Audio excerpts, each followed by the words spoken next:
Hi Tuesday morning இன்றைக்கி பசங்களுக்கு lunch பாக்ஸுக்கு ரொம்ப சிம்பிள் பருப்பு சாதம் வத்தல் வச்சு கொடுத்தாச்சு. ஏன்னா இன்றைக்கி காய்கறி எதுவுமே இல்லை, சரி வாங்கணும்னு சொல்லிவிட்டு அதனால் லன்ச் ரொம்ப சிம்பிள் தான். மார்னிங் பிரேக்ஃபாஸ்ட்டுக்கு பாஸ்தா பண்ணி கொடுத்துட்டேன்.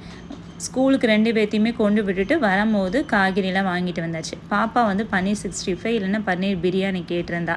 ஸ்கூல் அவள் ஃப்ரெண்டு கொண்டு வந்தாங்க அப்படின்னு சொல்லிட்டு. வளர வளர சாய்ஸ்லாம் பெருசாகிட்டே போகுது. யூகேஜி படிக்கும் போது என்ன லஞ்ச் கொடுத்தாலும் சாப்பிட்டு வந்துடுவா. இப்போ வந்து எனக்கு இதுதான் வேணும் அதுதான் வேணும்னு நிறைய சாய்ஸ் கொடுக்குறாங்க. நம்மளும் பண்ணி கொடுக்க வேண்டியதாக இருக்குது. ஏன்னா அவங்களுக்கு அப்போ தான் ஹாப்பியாக ஸ்கூலுக்கு போயிட்டு ஹாப்பியாக வருவாங்க. ஏன்னா இவளுக்கு இங்கே ஸ்கூலில் வந்து கண்டிப்பாக நிறைய போர்ஷன் இருக்கும். ஃபஸ்ட் ஸ்டாண்டர்ட் தான் படிக்கிறா. பட் ஆனால் அவளுக்கு கொஸ்டின் ஆன்சர் மீனிங் ஆப்போசிட்னு நிறைய வந்திருக்கு. எழுத வேறு ரிட்டன் ஒர்க் நிறைய கொடுப்பாங்களா சரி சொல்லிட்டு, அதனால் அவங்களுக்கு பிடிச்ச மாதிரி தான் ஸ்நாக்கும் சரி லஞ்சும் நான் பார்த்து தான் பண்ணுவேன். இன்றைக்கி வந்து நைட் டின்னருக்கு வந்து இட்லியும் கத்திரிக்காய் கிச்சடி தான் பண்ண போகிறேன். அதுக்கு வந்து கத்திரிக்காய் நல்லா குட்டி குட்டியாக நறுக்கி சேர்த்துக்கோங்க. நான் ஒரு 1/4 கிலோ கத்திரிக்காய் மேலேயே சேர்த்துருக்கேன்.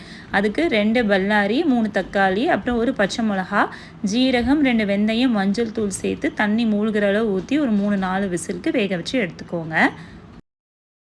கத்திரிக்காய் கிச்சடி சாப்பிட்டு ரொம்ப நாள் ஆச்சு. எனக்கு சூடாக இட்லியில் கிச்சடி ஊற்றி சாப்பிட ரொம்ப பிடிக்கும். எனக்கு திடீர்னு அது சடனாக தோணுச்சு, சரி இன்றைக்கி நைட் டின்னர் கண்டிப்பாக இதுதான் பண்ணணும்னு சொல்லிட்டு காலையில் காய்கறி வாங்கும் போதே கத்திரிக்காய் வாங்கிட்டு வந்தேன். இது வயலட் கத்திரிக்காயில் பண்ணாலும் ரொம்ப சூப்பராக இருக்கும். சில பேருக்கு கிச்சடி பிடிக்காது, ஏன்னா கத்திரிக்காயே சில பேருக்கு பிடிக்காது. பட் ஆனால் எனக்கு அப்படிலாம் இல்லை, எனக்கு ரொம்ப பிடிக்கும்.